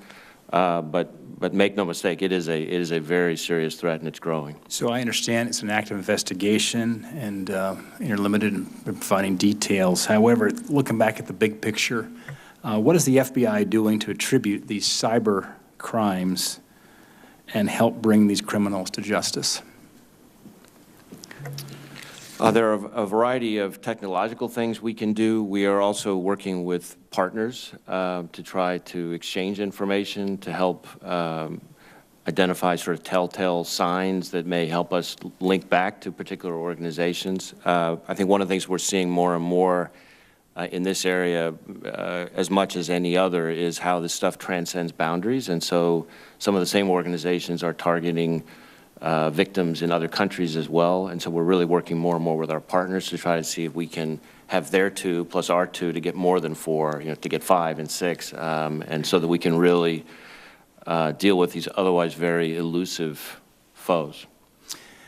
Ms. Duke, as you mentioned, General Kelly, in his short time at the helm, drove down illegal immigration and boosted department morale. I think one of the underreported stories in this country is what you've seen in terms of the apprehensions and the decline of crossings coming across our southwest border. General Kelly sat right where you all are sitting here a while back and shared some of these remarkable improvements, quantifiable reductions of 60, 70%. And I have confidence that you will continue on that trajectory. These recent cyber threats that I described here with the director have Montanans shocked. They're nervous. It hits right at the core of who we are with our children. But as you mentioned in your testimony, Americans will not be intimidated or coerced. You also briefly touched on identifying and punishing those who exploit cyberspace. What efforts has DHS taken to improve attribution capabilities? If I could real quickly, we went up 6 points in the employee survey this year also, so that was another good news story, tremendous amount of work. I know they greatly respect and appreciate the emphasis on enforcing the law and law and order, so thank you. Thank you. So in terms, we are working a lot with the critical infrastructure. Cybersecurity has to start with those that own the systems. And so what we are working on is through our monitoring and our diagnostics, protecting not only the federal systems, but alerting and keeping the critical infrastructure, the private sector, aware of threats that might come out. So we do information bulletins, we do those types of things. Recently, one of the more severe actions was a binding operation directive on a specifically significant threat in terms of the Kaspersky software. So it depends on the situation. We work closely. We sit with the FBI. So there is a seamless from just countering it as just a bug to it being a criminal activity. Okay, thank you. Hey, Senator Daines. Director Rasmussen, last year, prior to your testimony, CIA Director Brennan testified before the Senate Intelligence Committee, and his basic quote on ISIS is that all our efforts have not reduced the group's terrorism capability and global reach. ISIS remains a formidable, resilient, and largely cohesive enemy. A month or two later, in your testimony before this committee, you said, despite this progress, ISIS's ability to carry out terrorist attacks in Syria, Iraq, and abroad has not to date been significantly diminished, and the tempo of ISIL-linked terrorist activity is a reminder of the group's continued global reach.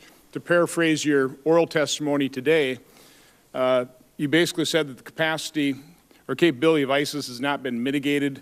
They remain resilient. Is that pretty much your feeling, that even though we are making great gains, and we have been, I mean, we really are denying that territory, destroying that caliphate, is their global reach undiminished?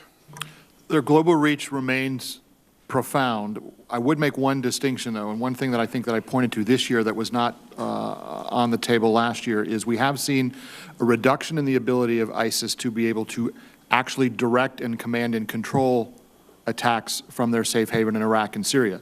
That's the good news. The bad news is that they've shown an expanded ability to be able to inspire individuals to take the kinds of actions that we've seen in places across Europe and potentially even inside the homeland here.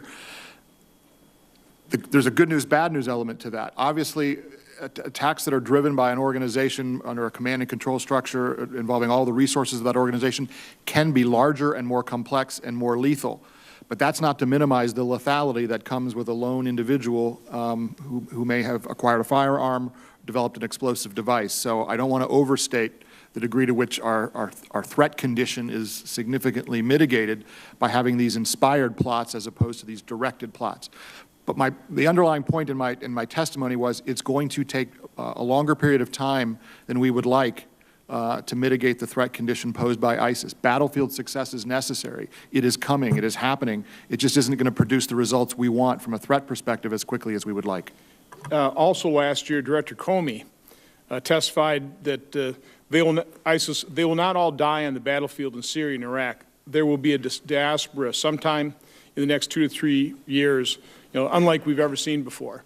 About a month or so ago, you have a different assessment on that. Can you talk a little bit about that? I mean, are we not seeing that spreading?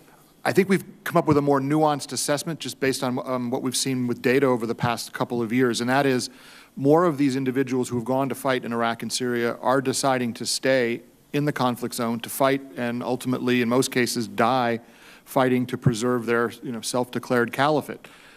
What we expected when we saw that large inflow of foreign fighters was at some point to deal with a large outflow. That outflow is coming. It is, in fact, in some ways already happening, but it is not nearly as large in volume as perhaps we anticipated.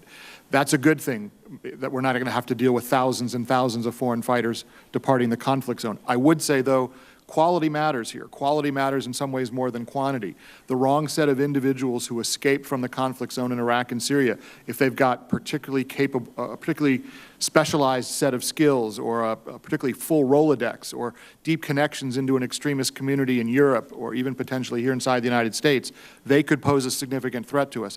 But volume is not what we expected it to be. And if they have safe havens. I mean, are we seeing them move to Libya, to Afghanistan, where they have safe havens? In some cases, yes, but again, not in large volumes. But there are other conflict zones where some of these fighters are looking to move. Yeah, Director Wray. Mr. Chairman, I would just add one related point, which is that I think we are starting to see some of the people who we previously thought would have traveled to fight over there being encouraged, because of the way things are going on the battlefield, to stay put in their respective countries. So it's a variation on what I think Director Comey was referring to. In my office earlier, Director Wray, we were talking about how our priorities, the committee, border security, cybersecurity, critical infrastructure, but we talked about cybersecurity almost being above everything else. I mean, it's infiltrating and fueling all these other threats. The other thing we talked about, and this is a concern too, is because that cyber capability, because the internet, connecting everybody for good and for ill, let's talk about the ill, the cooperation between potentially terrorist organizations, drug cartels, transnational criminal organizations. Can you just describe how we're seeing that, that witch's brew being developed because of the internet? I think what we're seeing, Mr. Chairman, is a blurring between different kinds of threats. So we're seeing in the counterintelligence arena, nation states enlisting the help of hackers for hire, for example. We're seeing transnational criminal organizations veering more into what would previously have been thought of as cybercrime.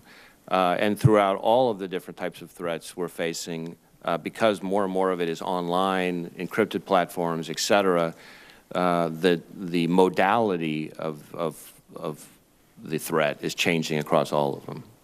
Thank you. Senator McCaskill. There has, we used to have a joke about the FBI when I was the DA in Kansas City, and that was if you wanted to get information out of them, you better make sure you had something they needed, because sometimes it was very difficult to open up the lines of communication, even among everyone who was doing the same work. So when I read the Inspector General's, the Inspectors General reports about in March that reviewed the ability of the intelligence community, DHS, and Department of Justice in terms of how well they're sharing information, and really indicted all three parts of our government that is responsible for going after counterterrorism, that you are not doing a very good job of sharing information. I understand the nature of this problem because you want to hold on to stuff that you don't want people to know that could misuse it or leak it, but I think it's really important. We have been talking about sharing information since the fires were still burning in those Twin Towers, and how we are going to do it better and more effectively. And this isn't even the age-old problem of local versus federal sharing of information. This is federal to federal.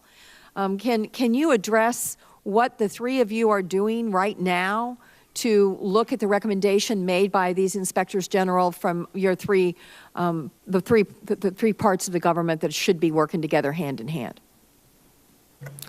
I'll go first. So, Senator, I would say first, as to the Inspector General, somebody I've known and worked with for a long time. I had a one-on-one meeting with him early, I think within the first week of my arrival on the job, to try to learn what issues I needed to be focused on. And I'm continuing to try to evaluate that recommendation as well as a number of others. I will say on the information sharing front that to me, as somebody who was in government on 9/11, around for all the discussion of information sharing that you're referring to, that while we clearly have a long way to go, I have a little bit of the perspective of having gone and come back, and I will tell you it is so much better now than it was before. I mean, it's light years. Walking around, going into field offices, seeing people from DHS co-located with people from the FBI, people from the CIA co-located with the FBI. Every meeting, all my folks want to talk about is the great relationships they now have with this agency, that agency. So can we get better? Absolutely. But I do want to reassure you that great progress has been made in this front. That's terrific. Do we have a specific plan on implementing the recommendations? Secretary Duke? We are focused, there has artificially, I agree with Director Wray that it's improved. There was an artificial separation between law enforcement and the intelligence communities that we've had to overcome. One of the major areas we are very close to overcoming is on vetting. And we have come up with a model that should be finalized very soon that will allow absolute clear sharing of information when it comes to vetting of persons, which is one of the most important areas to us, and that's what we've been focused on. I've been worried about how long it's taken us to notify the states about the potential efforts to scan voter registration files in their states. I'm even more concerned once I realized that one state was notified, I believe your state was notified, that this had occurred, and then the next day there was another call back and say, well, no, it didn't occur. I assume that you all agree that we are still at risk, just speak up if you disagree, that we are still at risk from Russia in trying to interfere in our elections and election processes. And if you all do agree with that, what is our strategy going forward? How are we going to do what needs to be done to notify the American public if this is going on and prevent it from actually happening in all of these various ways that Russia played around in our democracy? They don't even understand what a democracy is in Russia. And it's pretty nervy for them to do this, try to break the backbone of democracy, and they're doing it in a variety of ways. And I just want to make sure that you all are preparing for this next year and have a plan. Yes, in terms of the notification, we notified the states back when the intrusion occurred. This was what we learned from that, and what we're correcting is that we notified the systems owners, and that didn't necessarily notify the right senior officials that need to take action. So that is corrected, and I know that our counterparts here are working on to the identification and attribution pieces. You ready for next year? Senator, we're spending an enormous amount of time talking about this very subject. We are surging and more resources specifically focused on the upcoming elections. We are collecting more intelligence. One of the things we know is that the Russians and other state actors are trying to influence other elections in other countries as well. So that's one of the places where those partnerships have become so important, because we can exchange information about tradecraft, methods, capabilities. We're also in the FBI looking at this as a multidisciplinary effort, not just across agencies, but even within the FBI multidisciplinary. So our counterintelligence and our cyber people are working together on it. Those are a few examples. I know I'm over time, but and if you need to take this for the record, one more. Is somebody looking at the dark money that's going into these political campaigns? We have the ability of people to give money and never be identified publicly to influence campaigns, millions and millions of dollars. Is somebody at the FBI going through all of these so-called super PACs that can take money without attribution to the public and seeing where their money is coming from? Senator, let me see if there's something I can provide you, in writing after the hearing. Yeah, because, I mean, they can, the notion that nobody in public ever gets to know where these money is coming from, that is like tailor-made for Russia.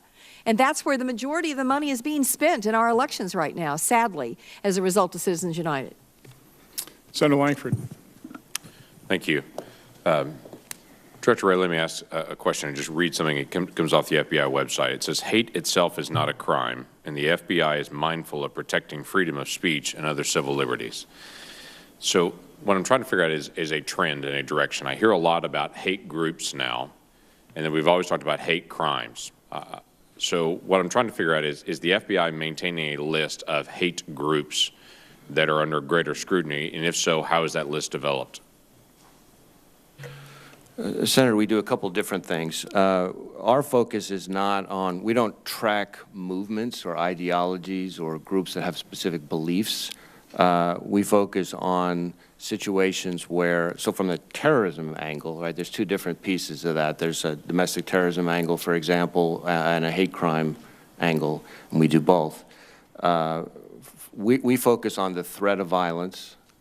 And so there has to be proper predication for us to start an investigation. The FBI has a history that we try to be very sensitive to about not investigating people for their beliefs in this country. And that's entirely appropriate and protected in the United States to have whatever belief you want to have, even if it's wrong, is entirely appropriate. My question is, are you tracking, does the FBI keep a list of hate groups, or do you outsource that to some other group? If I called the FBI and said, who's on your list of hate groups, would there be a list? We have, I would say, networks of people that are working together, and then we have, so there's groups in that sense. I don't know that we would call them hate groups, but then we also have certain, I think we have 9 designated movements that we've used as sort of identifiers for particular types of, it's just a way of categorizing investigation. But it's a list the FBI has created. No outside group has created that for you and sending it to you. Correct. The list, yeah, absolutely. Yes. Okay, thank you. Mr. Duke, let me ask you about entry-exit visas, what we've talked about before as well on it. The report came out in May listing out people have overstayed their visa from last year. We have 600,000 people in the country that have overstayed a visa, and we don't know where they are. So let me ask you a question from the 9/11 Commission, from something that's a decade and a half in the making here. There's a requirement to put in place entry-exit visa verification. If they come into the country, we know who they are. When they're leaving, we should be able to track and know when they leave, and if they leave and if they don't leave, to be able to go find them and to figure out why they're still here. How is that going? There's a pilot program that's underway. I want to know how that's advancing and if everything's on schedule. Yeah, the pilot program that uses photos and biometrics is doing very well. Our next phase, which we're implementing now, is integrating it into TSA. It was only being used by CBP, and to date, that is the way we intend to progress. The pilot has proved itself successful so far in its limited application. Okay, full rollout will be by when? I'd have to get back to you with a date on that, Senator.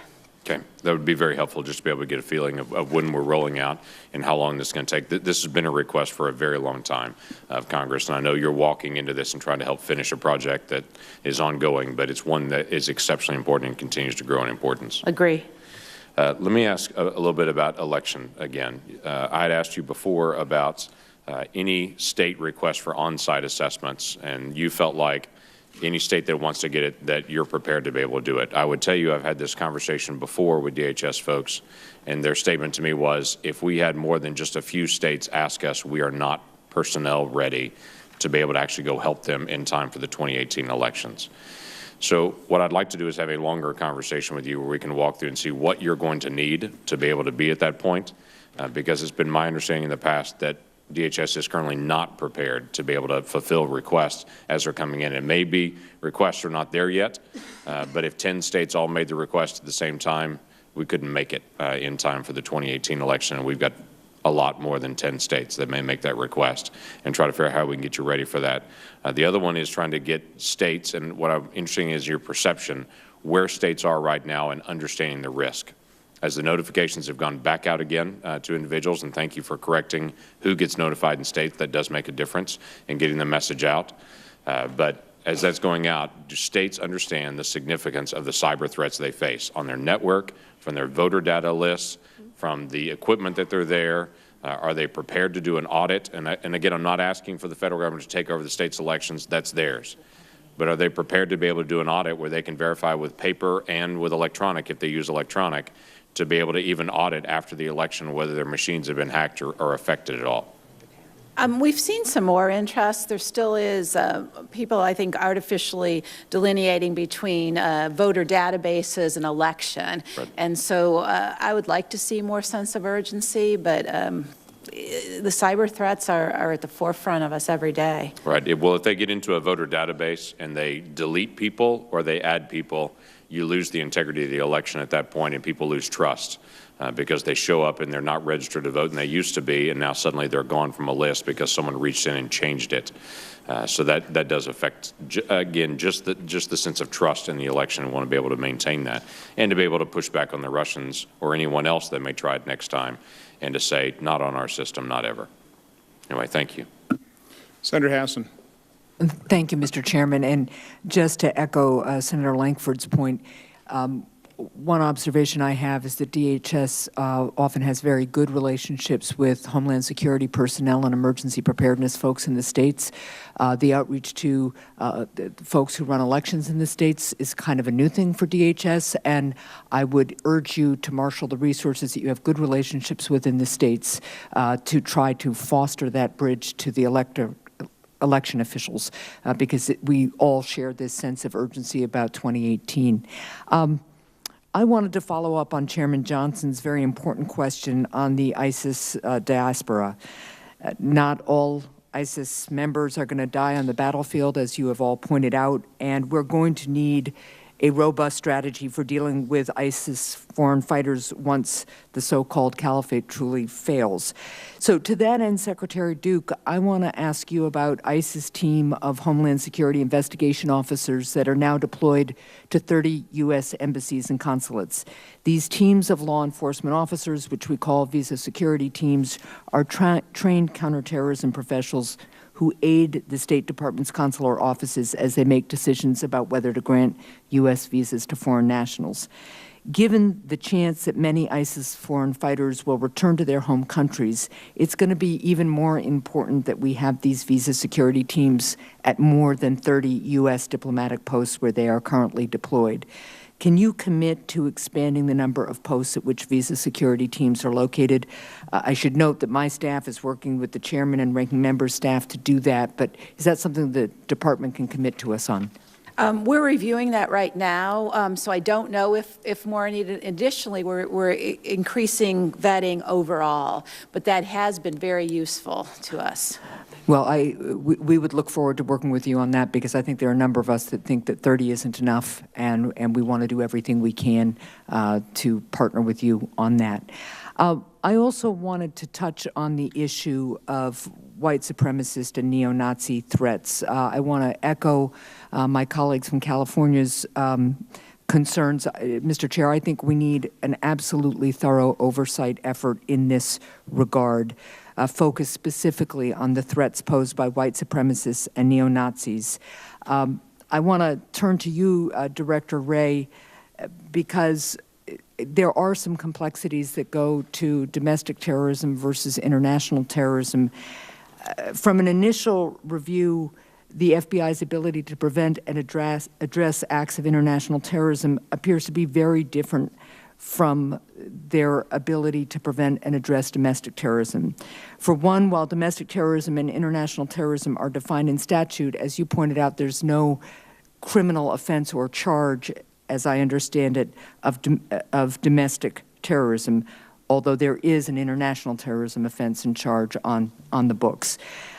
Neil Katyal, the former acting Solicitor General, said in a media interview that if the Charlottesville attacker had emerged from his car and announced that he carried out the attack in the name of ISIS, then he could have been charged with international terrorism. Is that true, and would that be the case even though the attacker was American?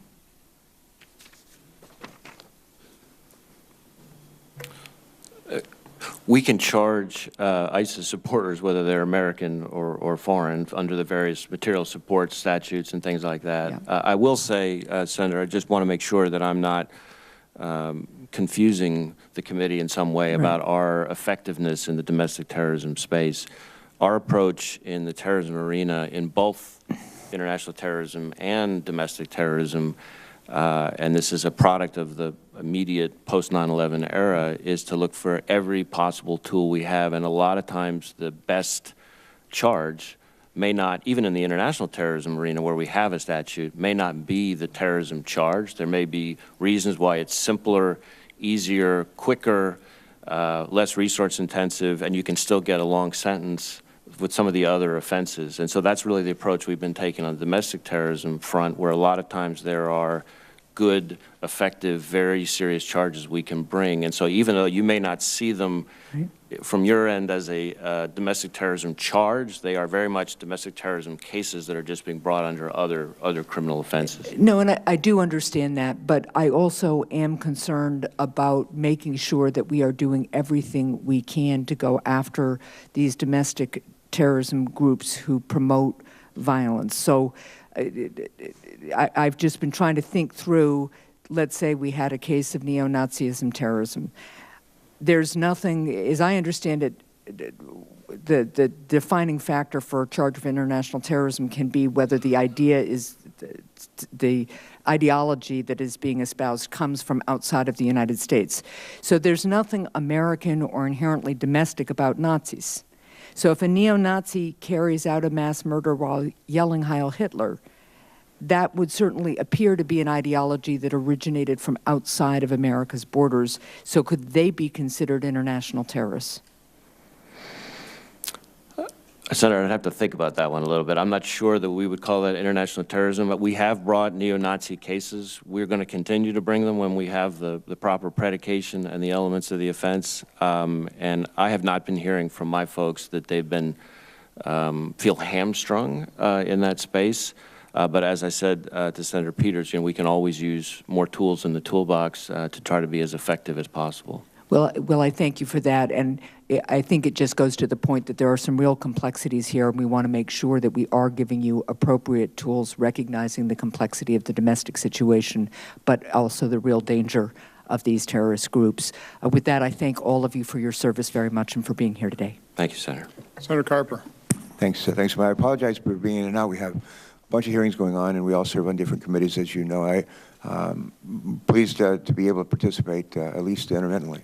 My first question is not really a question. I just want to say something, and so I'll just go ahead and say it. I had a good conversation with Admiral Peter Neffinger, who was our leader at TSA until earlier this year. Great leader in the Coast Guard for years, as you know. I think it was on 9/11 this month, I think GAO released a report that found that TSA needs to take action to evaluate cost and effectiveness across its security countermeasures. The report from GAO found that TSA lacks some basic information to assess whether its programs are effective in deterring or detecting potential attacks on our aviation system. And under the previous administration, under Admiral Neffinger's watch, he and others have worked to institute reforms at TSA. I thought they made a lot of progress, but they tried to institute reforms at TSA in order to improve detection capabilities, to improve training and workforce morale, speed the screening, and partner with the airlines and other private sector companies to invest in the 21st century screening technologies. And I understand that as his successor, Admiral Pekoski, who's also, I think, a very able leader. How lucky we can we be to have two guys that qualified and that good as leaders. But I was pleased to vote to confirm him with my other colleagues earlier this year. So here's what I want to ask. I just sort of ask as a favor, Ms. Duke, and that would be to ask you to work with Admiral Pekoski to take a look at the GAO report. You may have seen it already. Take a look at it and make sure try to make sure that the needed training and acquisition reforms continue in order to ensure the continued security of our aviation system. Thank you. Absolutely. We're both committed to that. Good, thank you. And now, just one question on the revised travel ban for each of our witnesses. And I think it was this last Sunday, President Trump issued yet another executive order limiting travel from, I think, 8 countries. This new travel ban is indefinite in length, meaning that nationals from these countries will not be able to travel to the U.S. until such a time as the President sees fit to remove them from the list. And other countries listed in the original travel ban or the new one have been associated with deadly terrorist attacks in the U.S. Some of them are currently suffering from humanitarian crises. And in addition to imposing a new travel ban, it's been reported that President Trump intends to cut refugee admissions to some of the lowest levels in history. And I have to think that some of these actions, the ban, the cut in refugee admissions, may have an adverse impact on our national security. So I would just ask for you, Ms. Duke, if I could you share with us any analyses that the Department has conducted to determine the cost and benefit of imposing a new ban? That would be my question of you. Can you share with us any analyses that the Department is conducting to determine the cost and benefit of imposing a new ban? And to Mr. Wray, to Nick, in terms of priority, would this travel ban be in your top, say, I don't know, 5 action items to take to prevent terror attacks on the homeland? First, Ms. Duke, thank you. What we need better identity management, better vetting of persons, and that's what this review was. We did a very thorough review of all the countries. We have not done a cost analysis because I don't think you can put a cost on letting a terrorist into the country. However, we have structured it, as you saw in the proclamation, that as soon as a country gives us the information and starts doing the information sharing under the 3 criteria, we don't want people to be on a travel restriction. It is not in the best interest, and so we are hoping that this will give incentives for them to work with us. Additionally, I want to point out that refugees are not subject to the ban of any country. Okay, thanks. Mr. Wray, Nick, the second question. In terms of priority, would this travel ban be in your top 5 action items to take to prevent terror attacks on our homeland? Well, Senator, I don't know that I've got my priorities in that space in the list, but I would say that getting sufficient information from foreign countries to allow us to prioritize targets of interest is a very high priority for us because, as you probably know, the name of the game in this space is trying to make very difficult judgment calls under sometimes very tight time constraints about which subject is the highest priority investigation, and we can't do that without sufficient information from the countries of origin. Mm-hmm. The only thing I would add is, again, I don't know that I have a prioritization schema in mind that would rank our particular activities. As I said in response to one of the other senators' questions earlier, our particular piece of this is to provide the best possible intelligence input to what is, as Director Wray said, a very complex decision, and to make sure that we can do that in a repeatable, in a consistent, in a predictable way so that the State Department and Department of Homeland Security, who end up owning these responsibilities, can count on the best possible input from the intelligence community. We are going to forever be limited by the amount of information we have available to us, and so we are going to be in a constant effort to try to increase the pile of information that we're relying on to provide that input. All right. And I would just say in conclusion, thank you for your responses, but it seems peculiar to me, interesting at least, peculiar maybe, that countries that have never apparently posed a threat to us in terms of a threat on the homeland, we're going to say, well, for whatever purpose, you can't come here. We're not going to allow you to travel to our nation for school, for other reasons. And yet there are other countries that have posed a real danger, it still do, and that they are free to come and go. It just seems peculiar. Thank you, Mr. Chairman. Senator Harris. Secretary Duke, I asked one of my team members to just go quickly to the U.S. Citizenship and Immigration Services website to make sure it was still there, and it is. On page 6 of 27 of the FAQs, and the question, because it is a frequently asked question, is will the information I share, this is the DACA applicant, will the information I share in my request for consideration of DACA be used for immigration enforcement purposes?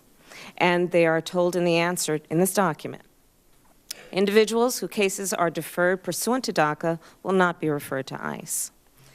I also have a 2-page letter signed by Jay Johnson on December 30th, 2016, where he indicated, since DACA was announced in 2012, DHS has consistently made clear that the information provided by applicants would be safeguarded from other immigration-related purposes. So I would ask you to familiarize yourself with these documents, because we are talking about 700,000 young people in this country right now who are in utter fear about their future, about their lives right now, their families are, their employers are, their friends are. And you have a responsibility to be clear about what your agency is doing as it relates to keeping a promise to these young people and thinking about their situation right now and their future. I would also point out to you that I asked you 6 months ago during your confirmation hearing about this document, which was a memo, Homeland Security, indicating there were 7 new priority enforcement areas.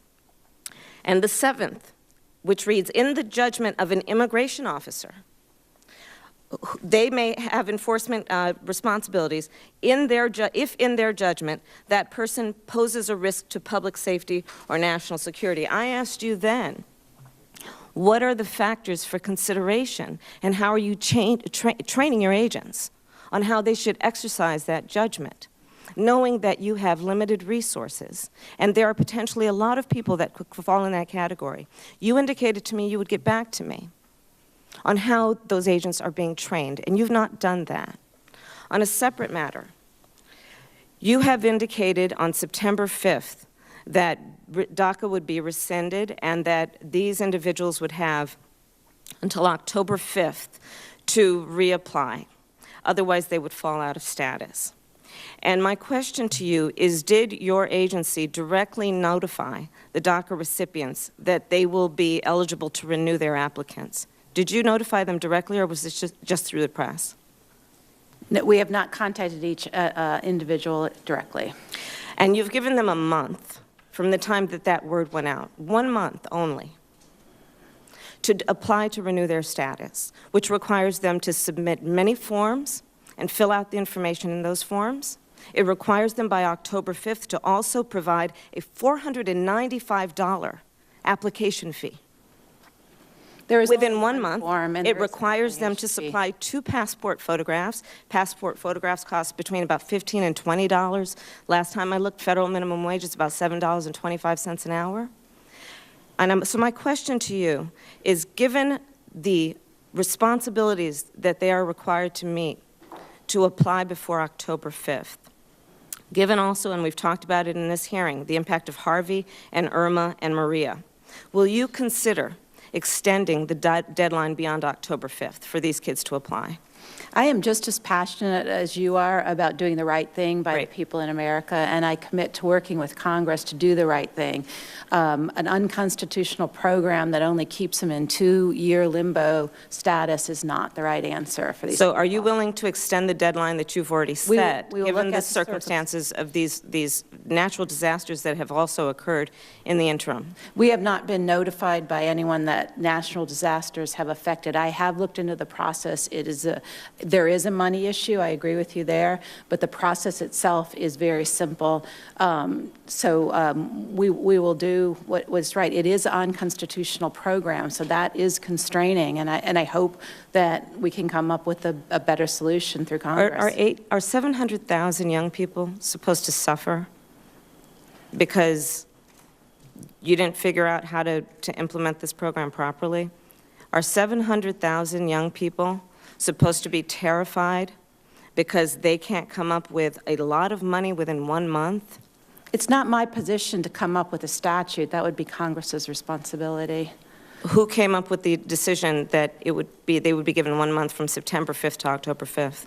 That is something that we came up with to end the program in a compassionate manner. I'd ask you to consider extending that deadline. Thanks, Senator Harris. I would just point out again that one of the reasons many of us asked President Obama not to use his executive authority, what we believe is unconstitutional, is because it would create these types of issues. So, certainly from my standpoint, I want to do everything I can to solve this problem in a very humane fashion. I'm happy to work with you and any member on the other side of the aisle, together with my Republican colleagues, to fix this. We got 6 months to do it, and let's really work together in a bipartisan fashion to humanely I agree. Resolve this. Let's pass the DREAM Act. I agree. A clean DREAM Act. I agree with you. Thank you, Again, that's not exactly the best way of doing it bipartisan. So again, hopefully there'll be some give and take here, and we can actually do things to secure our border as well.